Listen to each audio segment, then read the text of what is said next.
Didn't think a woman could look this good covered in sawdust, did you? She said, pulling the work gloves off one finger at a time, eyes on mine. I looked her over once. Slowly. No, I said. I really didn't. She set the gloves on the sawhorse and picked up the sander without looking away. Then stopped staring and handed me the mask. I handed it over. Slowly. Before we begin, has someone ever shown up and completely ruined your plans for a quiet day? Drop it in the comments, hit subscribe, and let's get into it. My name is Slade Harrow. I fix things, old barns, forgotten cabins, bridges that were never quite right to begin with. I'm 38, grew up in western Montana, and learned my trade from a grandfather who believed that if a thing was worth building, it was worth building until your hands bled. On the first warm Monday of May, I was alone on a mountainside with a crumbling cabin, a thermos of black coffee, and no intention of being surprised by anything. That, of course, is when she showed up. I heard the vehicle before I saw it, a clean white SUV climbing the switchback with the hesitation of someone who had never driven a road like that in their life. The snowmelt had turned the lane into a paste that sucked at tires and released them with a sound like something living. I was on the east face of the cabin, chipping out rotten chinking, when it rounded the last bend and stopped in the drive like it was waiting for a valet. She stepped out, and I'll say it plainly, she was not what I'd expected. Not that I'd been expecting anyone. The Hargrove Family Trust had hired me through a property firm 6 weeks prior, a billing address in Boston, no contact name. I'd been up here alone for 11 days. So when this woman climbed down in city shoes, clean leather flats that would be ruined inside of 40 feet, with a heavy duffel on one shoulder and blonde hair bright in the morning light, I just stood with my chisel and watched. She studied the scaffolding, the tarp over the bad roof section, the stacked logs drying in the yard. Her expression did something complicated. Then she looked at me. "You must be the contractor," she said. "And you must be lost," I said. She almost smiled. "Delia Hargrove. My family owns this property." Behind her, the passenger door opened and a man in a suit stepped out, phone already in hand, picking around a puddle like the ground owed him an apology. "Sterling Price, family attorney." He started in about documentation and the scope of something or other. "Drive back down," I told him. "Road softens by mid-morning. You've got 40 minutes before you won't make it without a tow." He looked at Delia. She looked at me, that unreadable look I'd come to know well over the weeks that followed, the look of a person deciding in real time whether they were furious or curious. Then she told Sterling to go. He didn't like it, made a production of leaving, pressed a card into her hand, gave me a pointed look. Then the white SUV disappeared behind the tree-line. When I turned back, Delia was standing alone in the drive with her duffel and her ruined shoes and the expression of someone who had just sent away their last lifeline. The mountain morning was cold and sharp around us both. "Well, pump's out," I said. "No running water until I fix it. Stove needs calibration before you use it. Bunk room at the back is sound, everything else, assume mid-repair." "Okay," she said. Just that. No negotiating. No complaint about the mud or the shoes or any of it. I walked back toward the cabin and heard her footsteps behind me, slow and careful, picking through the muck on pure determination. I didn't offer to help with the duffel. She didn't ask. That was how it started. I didn't know then what she was running from, or what her father had sent her here to learn, or what was waiting in the valley below like a tide coming in.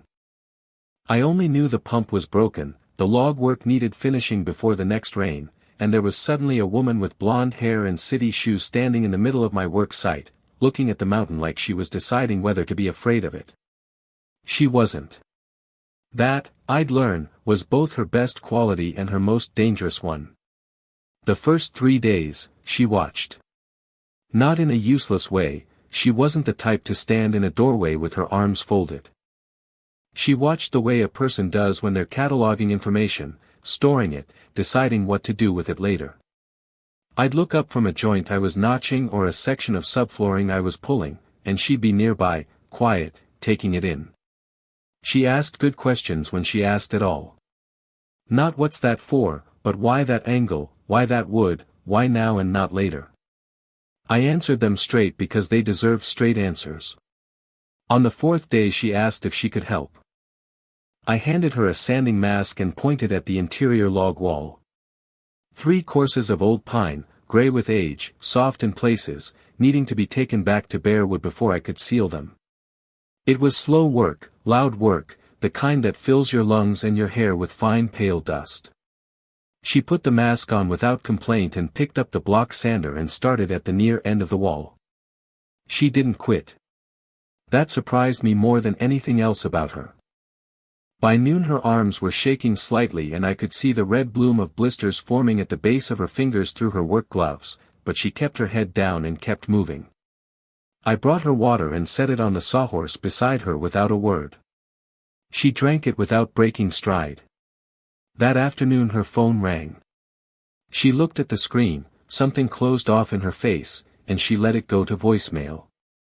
It rang again 20 minutes later. Same result. I didn't ask. It wasn't my business. But I noticed. Huck Briley showed up on day 5 in his old Ford, two-tone rust and primer, rattling up the lane like it was held together by habit alone. Huck had worked with me on and off for 6 years, a weathered, deliberate man who said less than I did, which was saying something. He swung down from the cab, took one long look at Delia standing in the yard with sawdust on her jacket and her blonde hair pulled back under a wool cap, and muttered, just loud enough to carry, "Smells like money and trouble." She heard every word. I saw it in the set of her jaw. She didn't turn around, didn't flinch, just kept stacking the scrap lumber she'd been sorting. Huck caught my eye. I gave him nothing back. He had the good sense to get to work. Later she tried to pay her way out of the discomfort. Not crudely, she wasn't crude about anything. She'd found a number for a water delivery service and a plumber in the next county and laid the information on the workbench beside me with the quiet efficiency of someone used to problems dissolving when money touched them. "I can cover both," she said. "It'd be faster." I looked at the paper, then at her. "I'll fix the pump today. It doesn't have to be your problem to solve." "It's my job," I said. "And you're not paying me twice for it." I folded the paper and handed it back. She held it a moment, then set it aside without argument. But there was something in her expression, not anger exactly. More like a person recalibrating, quietly adjusting to a world that wasn't behaving the way worlds usually behaved for her. The pump took most of the afternoon. I got it running by 5, washed up in the cold trickle off the repaired line, and came in to find Delia at the small table in the corner, laptop open, working with the focused stillness of someone deep in something that mattered. She wasn't writing emails. The screen was full of columns, numbers, legal language, something structured and deliberate. She closed the lid when she heard me, not quickly, but calmly. Like a person with nothing to hide who simply preferred privacy. That night the mountain got cold fast, the way it does in early May when the sun drops and the snowfields above the treeline remember what they are. I lit the cabin stove and we ate in near silence, canned soup, bread, the radio low. Outside, the spring dark settled in thick and quiet over the pines. Neither of us knew yet what was coming. The stove ticked softly. The flu, I would realize too late, had a problem I hadn't found yet. And the night was about to get much worse before it got better.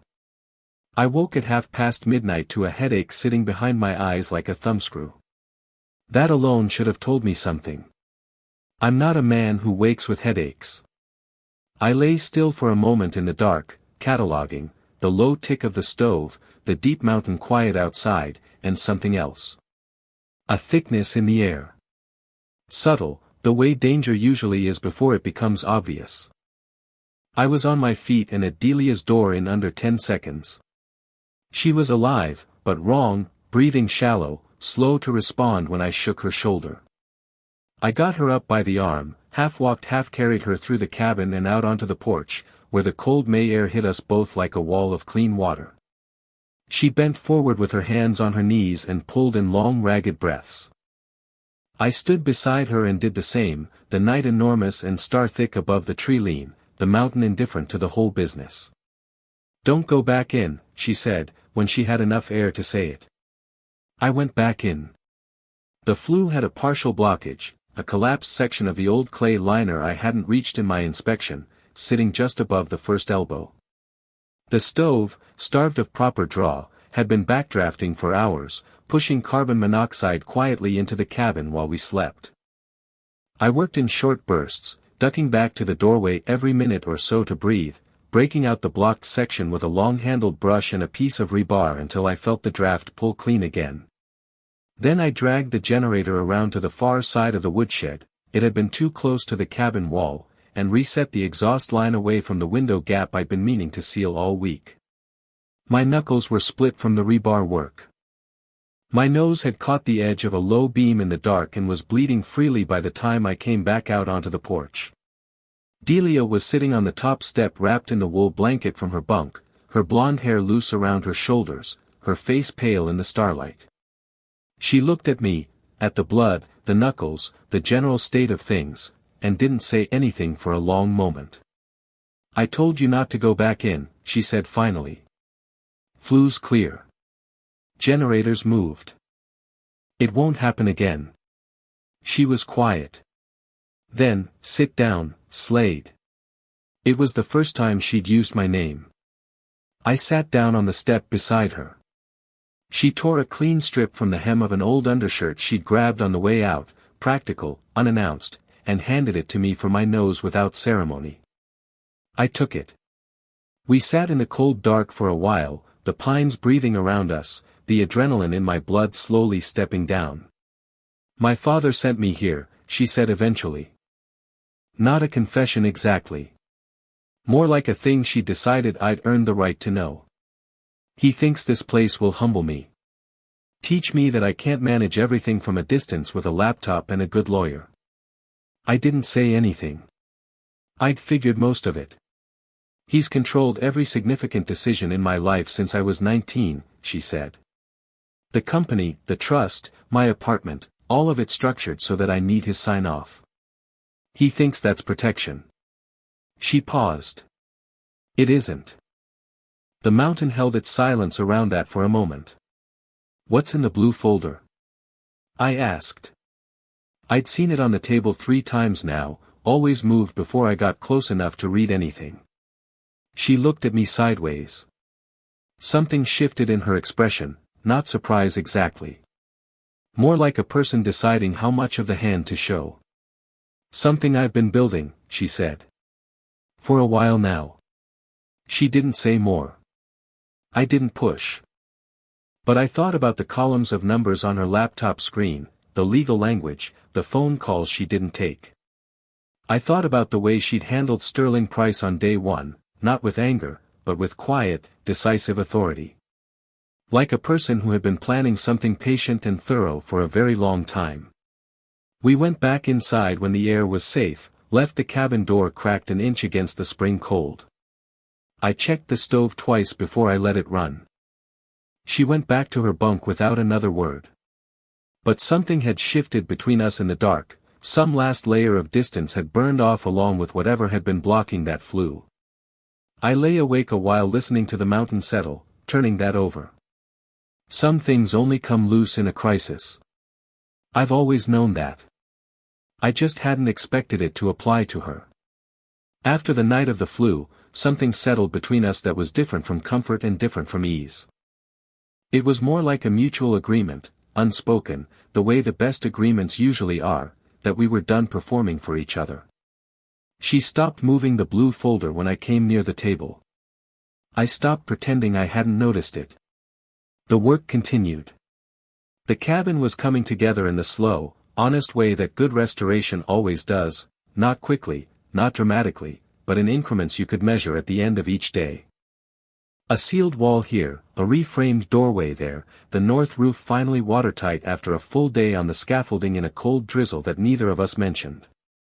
Huck came and went, watchful and quiet, doing his work without editorializing. He'd stopped making comments about money. I took that as progress.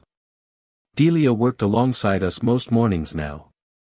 Not in a performative way, not trying to prove something anymore, just present, useful, willing. She had developed a particular focus on the interior finish work, the kind of patient detail that I'd long ago learned most people either had or didn't. She had it. Her hands had toughened. The blisters from the first week had hardened into calluses she examined one evening with what looked like quiet satisfaction. One afternoon I came in from the yard to find her sitting on the floor of the pump closet, back against the wall, knees drawn up. Not on her laptop, not working. Just sitting. Her eyes were dry when she looked up, but the room had that quality, a specific stillness, that told me she'd been crying recently and was finished with it. Bad news from the valley? I asked. She considered the question seriously, the way she did everything. Depends how you look at it, she said. I filed the last covenant trigger this morning. My father will know by end of day. She paused. He's going to be very angry. Covenant trigger, I said. A clause buried in the original trust instrument. If certain debt conditions are met simultaneously, the controlling trustee has to relinquish discretionary authority. She said it the way I'd explain a load-bearing calculation, plainly, without drama. I've been meeting those conditions one by one for 14 months. Today was the last one. I leaned against the doorframe. Outside, the May afternoon was running gold through the pines, the kind of light that made the mountain look like it had been arranged on purpose. That's what's in the blue folder, I said. It wasn't a question. Part of it, she said. She looked at me steadily. The rest is something I've been thinking about since about day 3 up here. Maybe earlier. I waited. She didn't say more. But she held my gaze a beat longer than necessary, and I felt the particular weight of a thing that had been decided but not yet spoken. That evening her father called. She took it outside, standing at the edge of the yard where the ground dropped away toward the valley, the last light at her back and her blonde hair moving in the cold updraft off the slope below. I couldn't hear the words, but I could hear the shape of the conversation, his voice loud through the phone even at distance, hers low and even, never rising. When she came back in, she set the phone on the table face down and stood there a moment with her palms flat on the wood. He's signing the property over, she said. The cabin. The land. All of it. His lawyers will have the deed prepared by the end of the week. She looked up. He didn't have a choice. I made sure of that. There was no triumph in her voice. Just the quiet weight of something long and hard finally finished. I understood that feeling, the specific exhaustion that comes not from losing but from winning something that should never have needed fighting for in the first place. You did all of that from up here, I said. Between sanding sessions. Something loosened in her expression then, the first real, unguarded smile I'd seen from her, brief and genuine and gone almost before I could register it. And one cry in the pump closet, she said. Don't forget that. I didn't say anything. But I think she knew I wouldn't. That night I stayed up late at the work table, looking over the permit paperwork I'd been carrying in my bag for 2 weeks, Harrow Restoration, the name I'd chosen 2 years ago for a business I hadn't quite let myself believe was coming. The cabin was quiet around me, the stove drawing clean, the mountain dark and steady outside. Somewhere in the back room, Delia was at her laptop again, the blue folder open beside her. Neither of us knew the envelopes were already in the mail. They arrived on a Thursday morning, 2 envelopes side by side on the cabin's front step, left by the county mail carrier who'd learned by then not to knock. The air smelled of fresh grass and pine sap and something faintly sweet coming off the slope above, the small white wildflowers that had been pushing through the dirt along the drive all week, finally fully open. I picked up both envelopes before Delia was out of her bunk. I set hers on the table and took mine to the window. Harrow Restoration. Officially licensed, State of Montana, Contractor Classification A. 2 years of paperwork, 3 rejections, 1 resubmission that had cost me a lawyer I couldn't quite afford and a month of sleep I hadn't gotten back. I read it twice. Then I folded it carefully and set it down on the table beside her envelope and went to put the coffee on, because I didn't know what else to do with my hands. Delia came out of the back room in her work clothes, hair loose, and stopped when she saw the envelopes. She picked up hers, read it standing at the table, and was quiet for a long moment. Then she set it down flat, smoothed it once with her palm, and looked out the window at the mountain. "It's done," she said. Not to me exactly. To herself, or to the mountain, or to the 19-year-old version of herself who had first understood what her father's control actually cost. I didn't interrupt it. Then she reached under the table and brought up the blue folder. She set it between us with the same quiet deliberateness she brought to everything, no performance, no preamble. I opened it. Inside was a partnership agreement, clean and complete, drafted with the kind of precision that told me she'd spent serious time on it. The business name at the top read Harrow Restoration. My name on one line, hers on the other. 50-50, structured simply. She handled the money, the contracts, the sterling price-type problems that arrived in suits and needed to be managed before they became expensive. I handled the work, the crews, the calls at 3 in the morning when something broke or buckled or came apart in the dark. At the bottom, a single handwritten line in her sharp, angular script: "The cabin is the office. And home, if you want it." I read it through twice the way I'd read the permit, carefully, taking in each clause the way I'd taken the load-bearing details of a structure I was about to trust with my weight. It was good work. Honest work. The kind of agreement built to last rather than to impress. I picked up the pen she'd set beside the folder. Signed where my name was printed. Set the pen down. She picked it up without hesitation and signed beneath me, her name sharp and clean as a ridgeline against the white page. Then she capped the pen, set it aside, and stepped around the table. "You're not just my contractor anymore," she said. She kissed me, slow and sure, no urgency in it, no crisis propelling it forward. Just spring air through the open window and pine and 2 people who had spent 3 weeks building something real out of old wood and bad paperwork in one very dangerous night, and had arrived, without quite planning to, at this. I put my hand against her jaw and kissed her back the same way. Like something that had been decided a long time ago and was only now being said out loud. The door opened. Huck stood in the frame with his thermos and his truck keys and the expression of a man who has walked into a room and understood everything about it in under 2 seconds. He looked at the envelopes on the table. He looked at us. He looked at the cabin, the sealed walls, the true floor, the clean drawing stove, the windows letting in the full bright length of a May morning. He shook his head slowly, and the corner of his mouth pulled into the closest thing to a grin I'd seen from him in 6 years of working together. "Always knew this place was worth saving," he said. He poured himself a coffee from the pot on the stove, took his thermos to the porch, and left us to it. Outside, the mountain was green and gold and entirely unbothered. The wildflowers were open all the way down the drive. And somewhere in a valley below, a controlling man in a good suit was learning, too late, that the thing he'd sent his daughter to this mountain to break had instead made her unbreakable. I looked at Delia. She looked at me. The permit and the deed and the partnership agreement sat on the table between us like the foundation of something just begun. We got to work. Thanks for watching. If this story meant something to you, please like and subscribe for more unforgettable stories about love, resilience, and second chances.